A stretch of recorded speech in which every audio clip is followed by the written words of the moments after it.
Hi, Year 10. We are going to look at my favourite act of Romeo and Juliet today. I so wish we were in class to act this out loud together, but I'm going to do my best to share my passion with you about it. If you have studied Romeo and Juliet before, pause the video now. You've got 5 minutes to copy the sentences and fill the blanks. If you weren't with us last year and you haven't done Romeo and Juliet before, save this and do this at the very end of today's lesson. Great, so here are the answers. Act 3 begins with a fight between Mercutio and Tybalt. Benvolio tries to avoid this. He says, I do, but keep the peace. Tragically, Mercutio dies. He says, a plague of both your houses. Romeo enters and is distraught. He then kills Tybalt. Remember, Mercutio is one of Romeo's best friends. In the next scene, Juliet is grieving for the loss of her cousin Tybalt. So we now have a very dramatic turning point in the play where Romeo has killed a member of Juliet's family. So I'd like you to pause the video now and go and watch Act 3, Scene 1. And then afterwards, I'm going to give you some key quotes from the scene. So firstly, I'd like you to get these key quotes down, which show how tension is building at the start of Act 3. Benvolio begins the scene by saying the day is hot. This is pathetic fallacy. Not only is the sun literally hot, but it's foreshadowing that there will be this heated fight. Mercutio's blood is hot. They're both boiling, ready to fight. Tybalt enters the scene and calls Romeo boy. I want you to have a think about why this is a serious insult. What does it suggest about his manliness or his ability to fight? What does it suggest about what Tybalt's like in comparison to Romeo? When Romeo enters the scene, he tries to break the fight up between Mercutio and Tybalt. And Mercutio is baffled by this because, Romeo and Tybalt are from houses that have been fighting for many years, and Mercutio doesn't know that Romeo is married now to Juliet. So Mercutio says to his friend, vile submission. And then he looks at Tybalt and says, Tybalt, you rat catcher, will you walk? So here, again, another great Shakespearean insult suggesting that for a living he catches rats, but also saying, are you going to walk away from me because I'm ready to fight? There's also another reference in this scene to Tybalt having 9 lives, which suggests that he's able to fight and stay alive, but that at some point he's going to run out of lives. Finally, for this scene, I just wanted to give you some key quotes about Mercutio because this is the last time we get to see him because he dies. So the first thing he says is, ask for me tomorrow and you shall find me a grave man.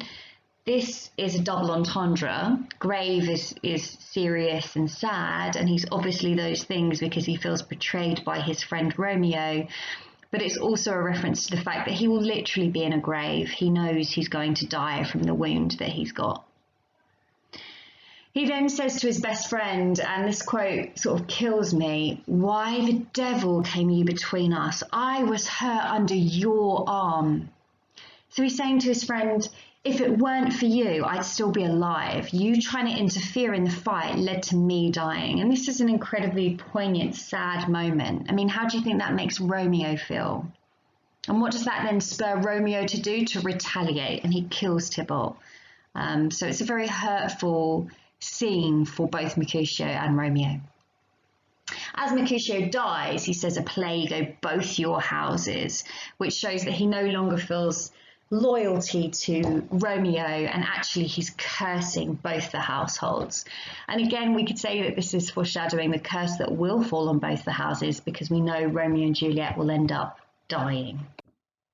Okay, I'd like you to pause my video now and listen to the rest of Act 3 with your copy of your play in front of you and highlight key quotes. Okay, well done on listening to the rest of Act 3. I hope you enjoyed it. I just want you to pause the video here and get down some notes on context. This is going to be useful for this week's task.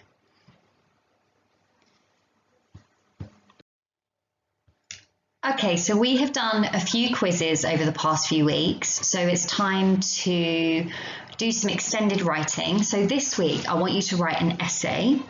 I want you to start with Act 3, Scene 5, the scene where Lord Capulet is insisting that Juliet marry Paris. And I want you to explain how far you think Shakespeare presents Lord Capulet as a good father. I want you to write about Act 3, Scene 5, and you can contrast this to how he was in Act 1, Scene 2. This is the scene where he's speaking with Paris about whether Juliet should get married yet. If you know other quotes from the play that you want to bring in, please feel free. And obviously remember to bring in context. I just gave you some good ideas on the previous slide. I recommend that you spend 45 minutes on this because that's how long you'll have in the actual GCSE. Remember, all of this work we're doing now is to prepare you for that in Year 11. Just to wrap up, I just wanted to share with you an example paragraph, and I'll allow you to include this in your essay. So I'm going to start with a point, which is in Act 3, Scene 5, Shakespeare presents Lord Capulet as an aggressive father. Because I'm following Petal, and I'm going to give my evidence, which is he says, "My fingers itch." Remember, it's nice to keep quotes really short because that means that we'll zoom in and focus on the words. This metaphor highlights his agitation because when we itch, it's aggravating to us. It also suggests that he is angry and wants to move his hand to slap her. So I've analysed that quote, I've given 2 layers of analysis, and now I'm going to bring in context. This links to the Elizabethan context because it was a patriarchal time. Lord Capulet, like men at the time, would have been furious that his daughter was defying him, and so for the time, we could argue he's being a good father by trying to arrange a marriage for his daughter. All right, Year 10, good luck with that essay, and I look forward to hopefully seeing you soon. Bye.